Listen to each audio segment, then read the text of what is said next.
Joining me this week is Andrew Rice. He is the Director of Instruction at the club at Savannah Harbor, located at the Westin Savannah Harbor Golf Resort and Spa. In 2017, Andrew was named one of Golf Digest's 50 top teachers in America. He's also been named by Golf Magazine as one of their top 100 teachers in America. And he has been teaching golf for almost 25 years and uses the current teaching technology to help golfers of all abilities improve, probably even me. Welcome, Andrew, to the show. Gary, thank you so much for having me on. Looking forward to it. So I like to ask everybody when they come on, how did they get started in this crazy game of golf? Gary, my dad. Hey, my dad was he was a good golfer. Um, I He got me started. Nowadays kids are starting so young, but I got started when I was 13, Mm-hmm. and he would just on Sunday evenings take me out to the golf course, which was just down the road from our house, and we would whack it around a little bit, and that's really how I got into it. Just I loved all sports, played a whole bunch of different sports, and he got me started in golf, and before long I couldn't get enough of it. It is addictive, isn't it?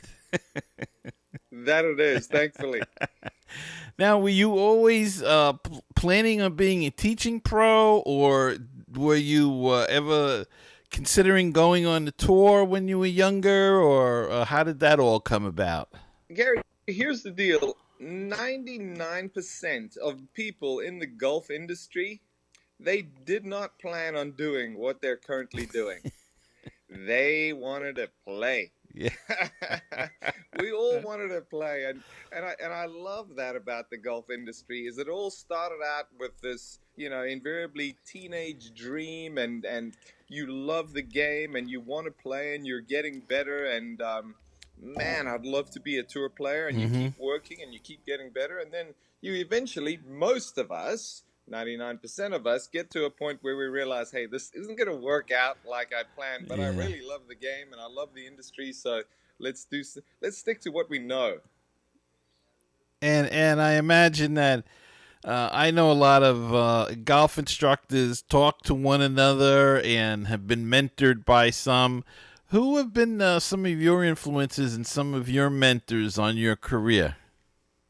Gary, I started out, fairly early on. I was fortunate. I worked for David Ledbetter Uh, in the mid '90s, and at that time, David was the man. I really look at mm-hmm. David Ledbetter as pretty much the godfather of modern day golf instruction.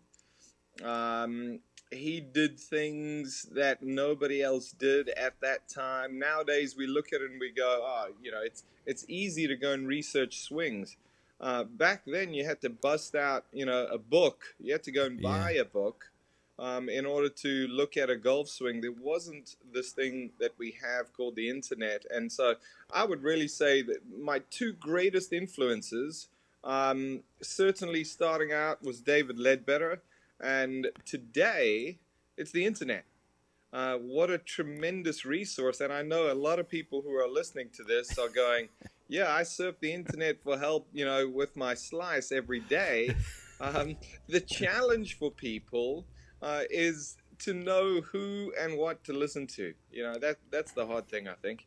Right. And with YouTube, also you can, it's we've gotten video so much easier. Where, like you said, with David Ledbetter, you used to have to Sure. buy the discs and stuff, and Yeah. I still recommend that if you're serious and you find a teacher that you like, because there's it's hard to get something off of YouTube, and the beauty of that is though you could be on the course and get something on your cell phone nowadays, which is You're 7 over after four, and you pull up an emergency fix on YouTube. well. It's funny you mentioned David Ledbetter, because he had some of he's taught some of the best golfers in the world. I think Nick Faldo was with him, Sure. and Nick Price, I believe, as well. Correct. And Michelle Wee was a big protege of his, I believe, Mm-hmm. and he's got a new system out. Well, it's not new now, but the A swing is one of his things. Do you think? Uh, do we have too many systems that we try to fit ourselves into nowadays? The high handicap golfer. Gary, my take is this. I think if you look at golf instruction over the last 20 years, um, what ideas and systems have gained the most traction over the last 20 years? And it's always been a method. It's like do this here, do this there, and do that there, and you'll be good. Mm-hmm. There's been so many different methods, and I think that's really where David was going with the A swing. I'm not certain. I haven't spoken to him about it. Um, but, the longer I teach golf, the more I realize that I don't know very much. And one of the things I'm learning is I just simply cannot fit people into a system. I struggle to do that. Can I have some general guidelines? Can I have general preferences as a teacher? Most certainly. But I need to understand that, someone once did a couple of months ago, it was very cool. They took Matthew Wolf's golf swing and they overlaid it over John Rahm's golf swing.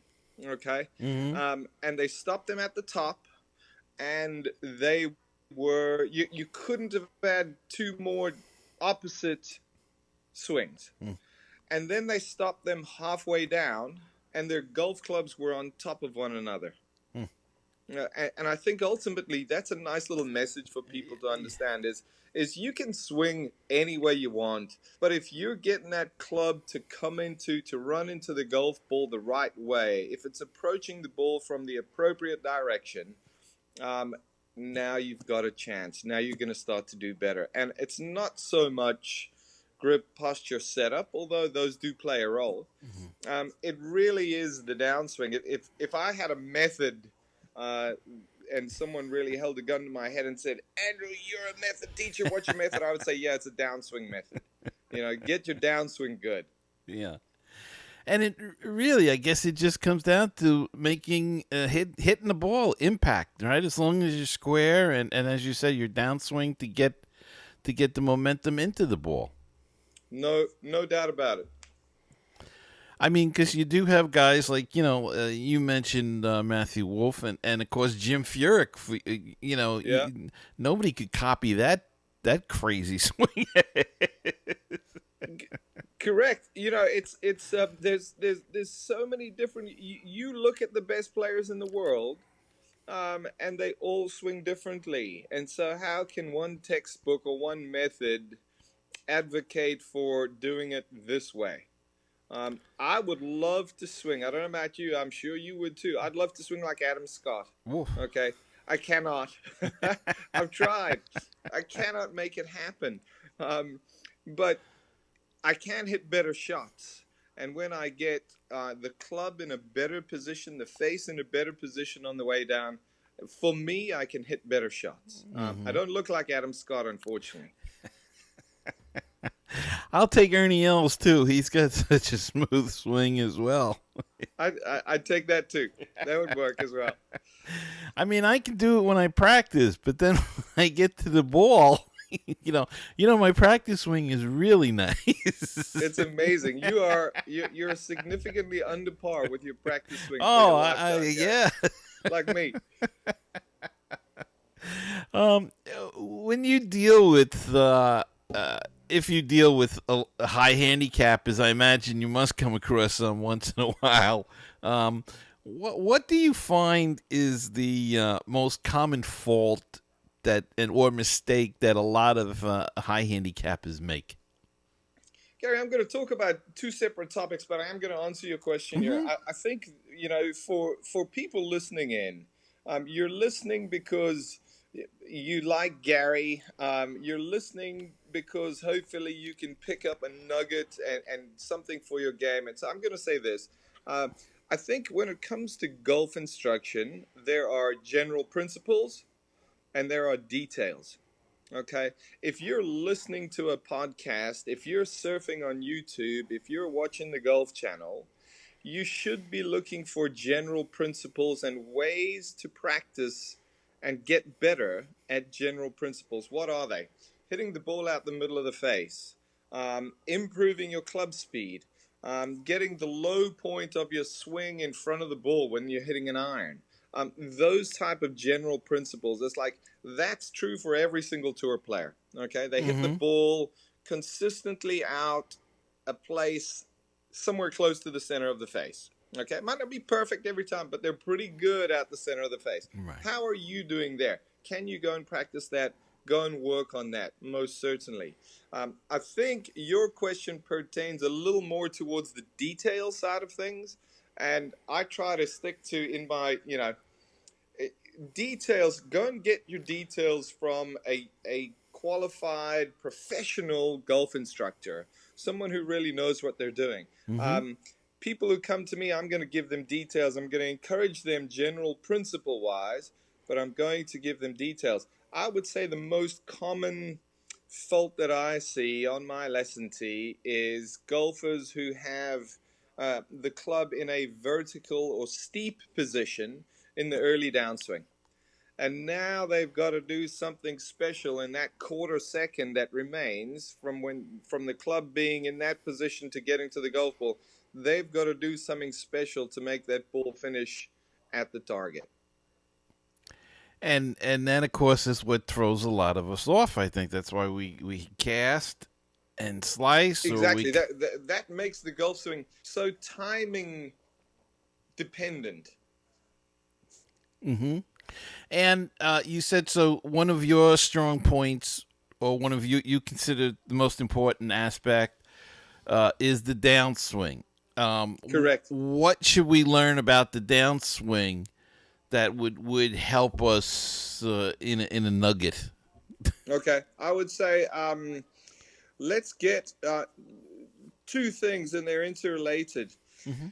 You often hear golf instructors or golfers talk about getting the club in front of them on the way down. Okay, well, the club is quite long, and I can have a portion of the club in front of me and a portion of the club not in front of me. Okay, and so I would like for golfers to think about this. I want the handle of the club in front of them on the way down, but I want the club head behind them. Okay? Now, if this club is standing up, then you may have the entire club in front of you. We don't want that. We want the club head behind you, so that on the way down, that club's coming through that trail arm bicep on the way down. Okay? I don't want it steep. I want the shaft kind of laying down, shallowing on the downswing. And number two, I want the club face in order. If you look at some of the more recent winners on the PGA Tour, for example, Sung Jae Im, he's got that bowed lead wrist on the way down and fantastic for ball striking. Well, what that does is that helps the club face to not only get an appropriate angle through impact, left or right, but also an appropriate loft through impact, up and down. And so those two things, I think, are massive in helping golfers build that better downswing so they can hit better shots. Would we, as average golfers, be better off watching a PGA event, or those guys, they swing so hard, 100 miles per hour. The average guy's not going to get up to that speed. I mean, I guess it's possible. Maybe because I'm an old guy, I'm a senior citizen. I gave up trying to get it to 100 miles per hour. I'm not Phil Mickelson. Yeah, sure. Do we are we better off watching an LPGA event to try to see what the difference is? Because it's amazing how these girls that are 5'5" and 5'4" and they're smacking the ball way out there. And I know part of it's technology, but a lot of it seems to be rhythm and that kind of thing, and impact. What would we as average golfers be more? What would be a better learning experience? Gary, that's a good question. I would look at it this way: I would encourage everybody to go and watch both. Okay, and I would label the PGA Tour as entertainment, wow Okay. factor. Okay, you are going to see a person hit a golf ball like you cannot imagine someone can hit a golf ball. Right. Okay, LPGA I would label educational, because for many of us, those are the speeds that we swing at. Some of Hmm. us would like to swing at that speed, and that's okay. Okay. But seeing what they can get out of that speed, and seeing how they strike and control the golf ball, that's going to be something that can really inspire a lot of golfers. We can learn a lot from that. So I would look at the two that way. Hey, we all like the wow factor, and it's like we want to see something we didn't think could happen. But then we also want to learn. Look, if I ever tried to swing like Tiger Woods, I think I'd be in a hospital for a week. I'd be there with you. But it's so true, and you do see guys on the golf course that are trying to emanate some of these guys, and it's really tough because obviously they train for this all year, and they play every day, and really the key is to playing a lot of golf. And practice. It never hurts. It never hurts. If you want to get good at anything, you got to do it. You know, Yeah, you cannot yeah. read a book about mountain climbing and become good at mountain climbing. Right. Go and climb mountains. Fall a few times. You'll get a lot better quickly. Now, I noticed on YouTube you had a couple of really interesting videos on wedge play. Um, and, one thing I've noticed about wedge play now, on the video that you did, I don't know if you've changed your thought any, but your feet were close together. Mm. Ball was positioned about midway, if I remember correctly. Um, and yet I have seen, and that's the way I was always when I was a kid. That's the way we learned how to play. But I see Mm. a lot of guys now, even with some of the wedges, have a wider stance, even in a sand trap. Is that something new, or is it just limited to these certain guys, or is it something that's being taught now on some by some professionals? What's your thoughts on that? Gary, my take is, and I'm sure, hey, let's know this. There's a lot of people doing a lot of different things, and there's a lot of coaches teaching a lot of different things. So I can only speak for myself Mm-hmm.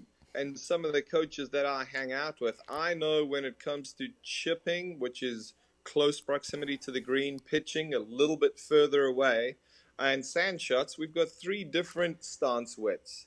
Chipping is very narrow. Pitching is, I would still call it narrow, but not A as little narrow. wide, yeah. And bunker shots, I encourage people to set up almost driver width apart. I like Oh, wide in okay. the bunker. Okay. I want that stable base in the bunker where we're not going to use a lot of legs, a lot of weight shift. Although on the way through, we do get that weight moving through. Well, maybe that's my problem. I was always thought to have my feet close together, and but it does make a lot more sense to have the stability in a bunker. So, Yes, yeah, yes, bunker is different. yeah, yeah.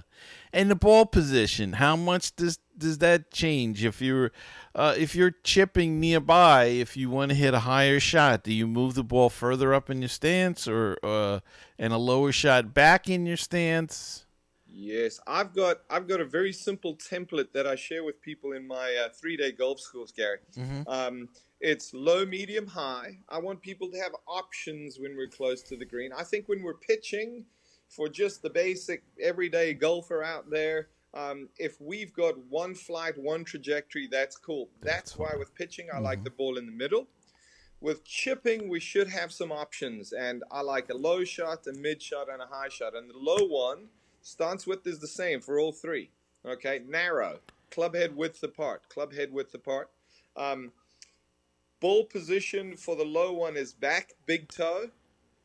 Mid trajectory is middle, high one, front, big toe. Very interesting.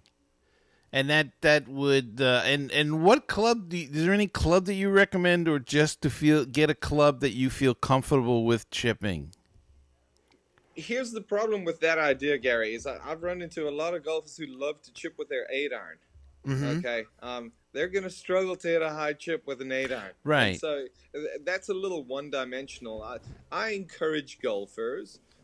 Look, it depends where you are in your golf career. If you're just getting started out, I would say let's learn to use a pitching wedge. Okay, if you've been playing for a while and you're looking to save some strokes and get some shots up and down around the greens, I would go with. I have in my bag. I have. A Ping 58, 54, and 50.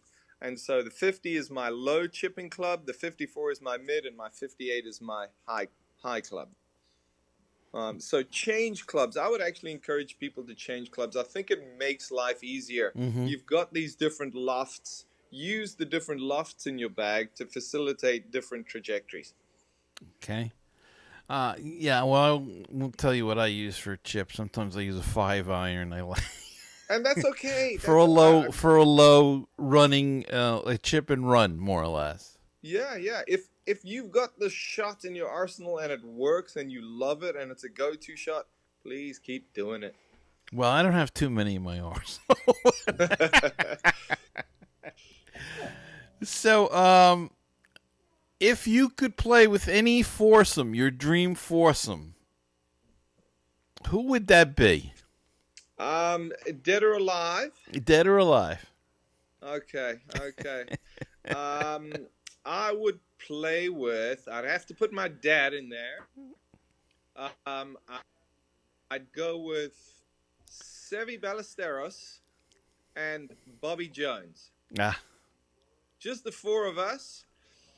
And I think if I were to pick a golf course, I recently got back. We took a group of golfers to go and play golf in Australia. If I were to pick a golf course, I think I would play Royal Melbourne West. Okay. With that foursome. Okay. Well, of course, if you got Bobby Jones, he might be able to get you in at Augusta too. So. This is true. I would still pick Royal Melbourne West, though, Gary. And what's in your bag now? What are you playing? You mentioned the wedges. What's the rest of the bag consist of? Gary, I'm fortunate to be affiliated with Ping. I'm a consultant to the engineering department, which still boggles my mind. Like, how can I help those really smart people? But we have some fun together, and we come up with some fun tests and that. So I have the Ping I210 irons. I have a 4-iron through pitching wedge, and then the 58, 54, 50 in the Glide 3.0s. I have a hybrid, a 19-degree 3 hybrid that comes after my 4-iron. And then I have a 3 wood, the 410, and the 410 9-degree driver. And they're magic. It's operator error. It's not equipment error. And what's your putter? You didn't mention a putter. Oh, putter! I've got this big Ping Crazy. It's a 36-inch putter, and Ping has sent me some absolutely beautiful looking, feeling putters over the years. And this was the first one I ever got from them, maybe 6 or 7 years ago. And I just haven't found one that I can putt better with. This one works. I have others that I like the look of, but this one works better. Is that the big headed one, the Crazy? It's not super big, but it's the one that looks like a guy riding a motorcycle with a helmet on. Hey, okay. Which was odd for Ping when they came out with that. Yeah. It's very stable. It's face balanced. It's built for players who've got a slight arc. And it just works like a champ for me. What's more important to you? Being that you're a teacher, you're probably going to say lessons, but should a beginner go with lessons first or club fitting, or should beginners even use a club fitting? Just learn the basics, pick up a set somewhere, and just learned? Gary, my take with juniors, okay, I'm going to look at this a couple of different ways. Okay. My take with juniors is um, give them any old club, stick a club in their hand, um, get them to love the game first, and they'll come back to learn it later. I see far too many, typically dads, um, trying to instruct their young children as to how to swing and how to set up. Forget that. Okay? Bring them out to the golf course, expose them to the game, let them whack a few shots, get them a snack, let them drive the golf cart, and when they're done, get out of there. Okay, Mm-hmm. leave they'll come back to learn it. Once they develop a love for the game, they'll start asking, how do I do that? How do I do that? That's when you can start to talk about lessons. For people just starting out, um, go to the driving range, take a driver, and go and smash it. That's what attracts people to the game, is seeing that ball fly and just it going up in the air and you hit it out the center of the face and it's like, oh man, that felt great. That was awesome. Um, I, It's I true. really, I want people to learn to love this game, because when they love the game, then they'll come back and they'll start to learn how to play better. Because once you love it, you Mm-hmm. go, wow, I love it more when I hit more of those ones that go in the air and far. And that's when people start to ask questions about how to, you know, love it first. I think the club fitting comes later. Right. I think the Okay. club fitting comes later. Somebody online this week said, with all this banter about distance and rollback and bifurcation and all that, somebody said, golf is all about competition, and it's all about lowest score and about winning. And I've got to say this: the person who said it, I really respect, but they couldn't be more wrong. They couldn't be more wrong. Um, Golf is about camaraderie. Mm-hmm. Golf is about outdoors. Golf is about challenge. If golf was all about competition and winning and scoring, um, golf trips wouldn't exist. Right. Guys wouldn't play together every single week for 50 years on the same day. Mm-hmm. Uh, that stuff all exists because it's about camaraderie, it's about friendship, it's about getting out, it's about just trying to get good at something, no matter what it is. That's really, to me, what golf is about and what it should be about. The competition, certainly, hey, that might apply to 1%, even less than 1% of the people that play golf. Mm. But I know if you and I go out and play, we might put $5 on the game, but I don't care. If you win and you play great, I'm happy for you. But we're going to go out. We're going to have a great time. We're going to banter. We're going to hit some good ones. We're going to hit some bad ones. And that's rewarding. That's pleasing to me. And I'm sure it is to you. I couldn't agree more. I always say it's just if I'm having a bad round, I just said, look, I'm out here in the green grass, the sun shining. It's a beautiful day, and it's great to be alive. And let's just have some fun with it. And Yeah. and then you Yeah. hit that good shot, and And you come back next week. yeah. But why is the second shot after the good shot terrible? I can hit a good drive, and then the next shot, boom, it's going 20 feet. Not all the time, though, Gary. Not all the time. That's the mystery. Well, I have a lot of work to do on my my game. Height seems to be a problem. I cannot get a high shot no matter what I do. I don't know Okay. what that is, but that's So just me. height is a product of two things, and not a lot of people realize this. Okay, um, height is a product of loft. We need to deliver the club face with loft to the back of the ball, but I would say just as importantly, it's speed.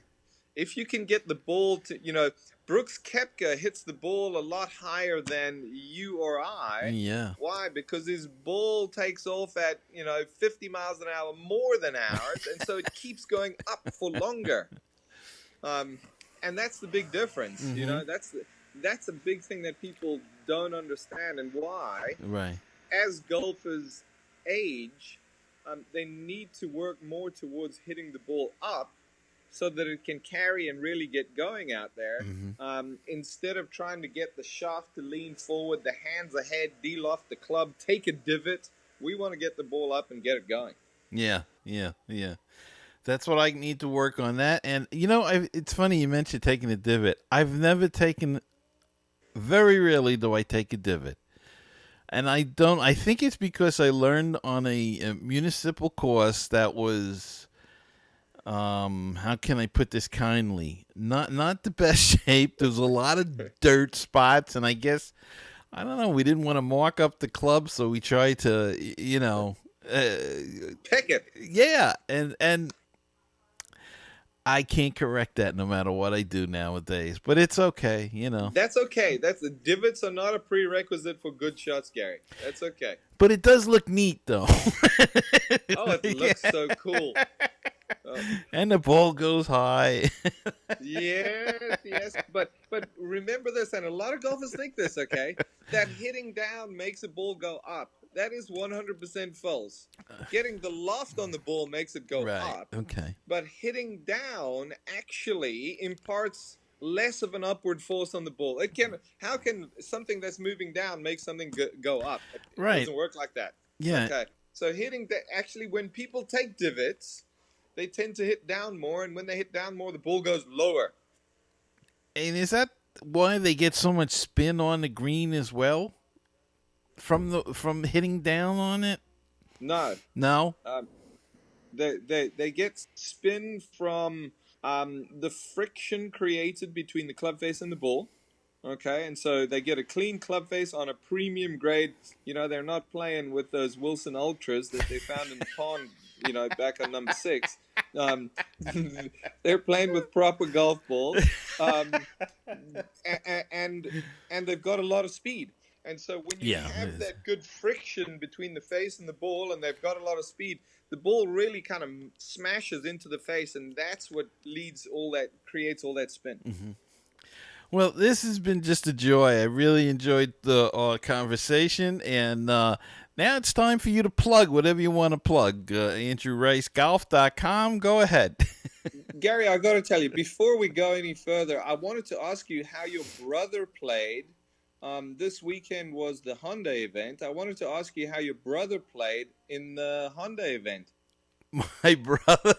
Yeah, Luke McDonald. Oh, yeah. Did you I hear wish. the commentator? I did. I heard that at the first, I think it was the first tee, the guy announced, and they called him Luke. That was fantastic. We'd like to welcome Luke McDonald. I just thought you guys might be related. No. Though my brother plays a lot, not very well, but he's retired in Florida, and he tries to get out a couple of times a week. So.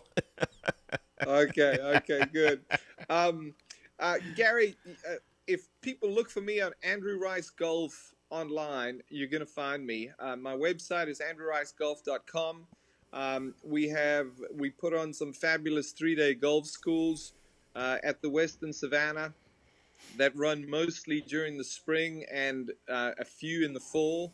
Would love to have some of your listeners come down and check things out and be hopefully educated and entertained at the same time. We're definitely have some fun with things. But Andrew Rice Golf, anything you want to look up about me, check out my YouTube channel, Andrew Rice Golf, as well. I'm this year really committed to putting out long length, detail based videos to try to help golfers just have some more fun out there. Well, I want to thank you so much for taking the time. I know you got a busy schedule, and I really appreciate you coming on. Thanks, Gary. I appreciate being invited, and all the best to you. Okay, thank you. And I'll be back right after this. Thanks.